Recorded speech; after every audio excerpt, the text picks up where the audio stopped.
Well, in a sign that the brand Star Wars is completely dead, Star Wars Outlaws sales have appeared to just completely fallen off a cliff, which is not really a massive surprise. There's always going to be like a critical mass that will be reached when it comes to people interested in a game. What is interesting is just how low that actually, that interest is. I mean, it's barely anyone. An average Twitch viewership has now declined as well by over 99%. So it's not just the players, it's also the watchers. No one cares about this game. No one cares about the brand Star Wars. It's dead. It's dead. It's gone. Kaput. So this article has the lowdown. I'll leave it linked down below. But Star Wars Outlaws sales appear to have completely stagnated and it's only been out over a month. I mean, that's madness. There are still people playing the Arkham games, the Batman Arkham games, because a good game will stand the test of time. So it was reported by Insider Gaming that the game sold just over 1 million copies in its first month since it released on August 30th. That's awful. Grant Taylor-Hill wrote, "We have secured a current sales figure from sources close to the game. At the time of writing, Star Wars Outlaws has just ticked over 1 million sales worldwide." Didn't Black Myth Wukong, didn't that reach like 10 million in 4 days or something? Madness like that. And Space Marine 2 that's millions as well. Star Wars, the brand of Star Wars, is truly dead. Truly dead. So it says this, however, it's likely nearly all of the sales came around the game's release date.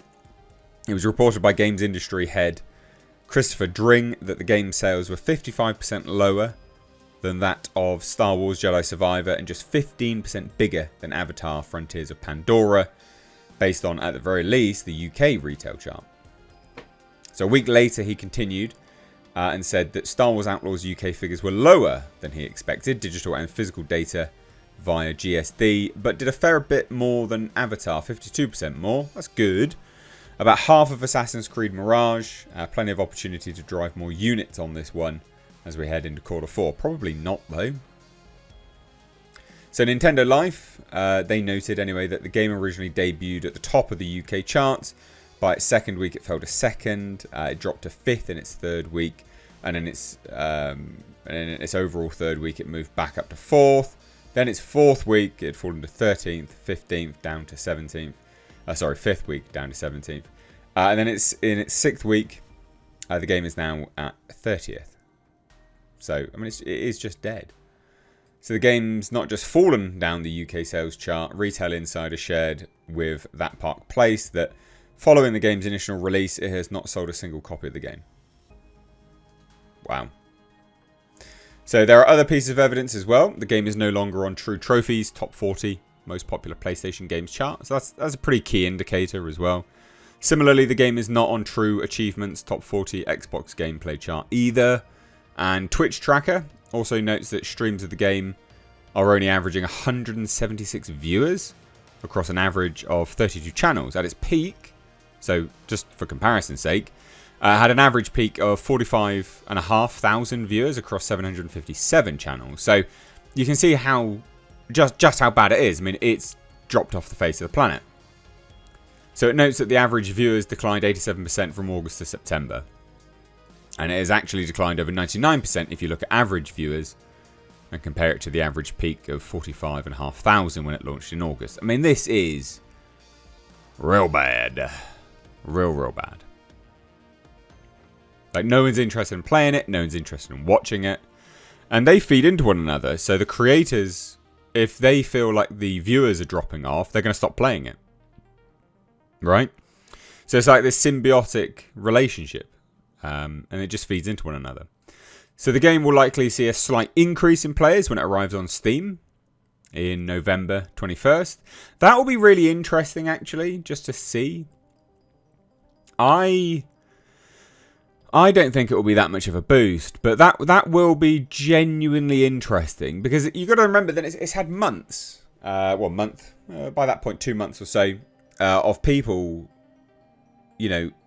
being able to watch gameplays on YouTube, being able to get all the reviews. Do you see? So they'll be really, really telling when it drops on Steam, the wider gaming or gamers sort of opinion of it all. That will be very, very interesting. So, yeah. Now, it does say this. It stands now nearly all data points show that gamers have already abandoned the game and have no intention of returning to it. And that's very bad news for Ubisoft, who admitted in September that sales for the game were softer than expected. Not only did they admit sales were softer, but they lowered their second quarter net bookings expectation from €500 million to 350 to 370 million euros. That's 30%, which is real bad. Ubisoft did share, though, that they hoped that it would be able to perform a number of bug fixes.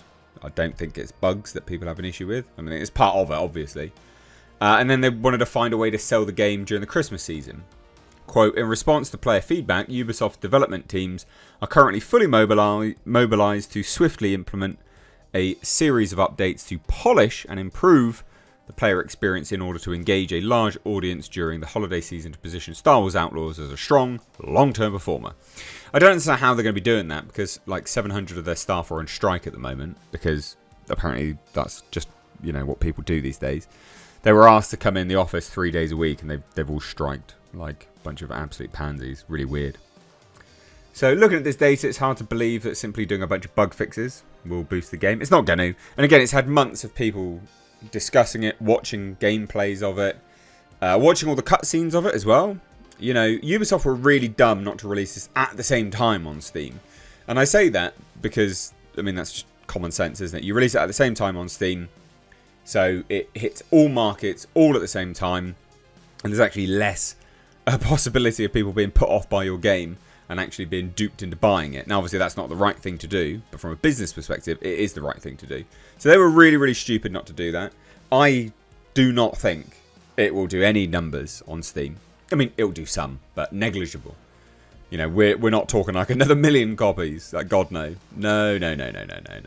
I'll be surprised, genuinely, if it hits 1,000 copies on Steam. And I know that sounds insane, but I really am going to be surprised if it does that. It's had months of people just combing over the content and going, this is shit. I'm not interested in MAM Solo. So there you go. I don't have much else to say, but what do you guys think? And again, remember, this is Star Wars, formerly one of the biggest IPs in the world. Yeah, dead. Completely dead. Kathleen Kennedy should be strung up. Anyway, cheers. Leave your thoughts down below. Cheers. Take care. Bye-bye now.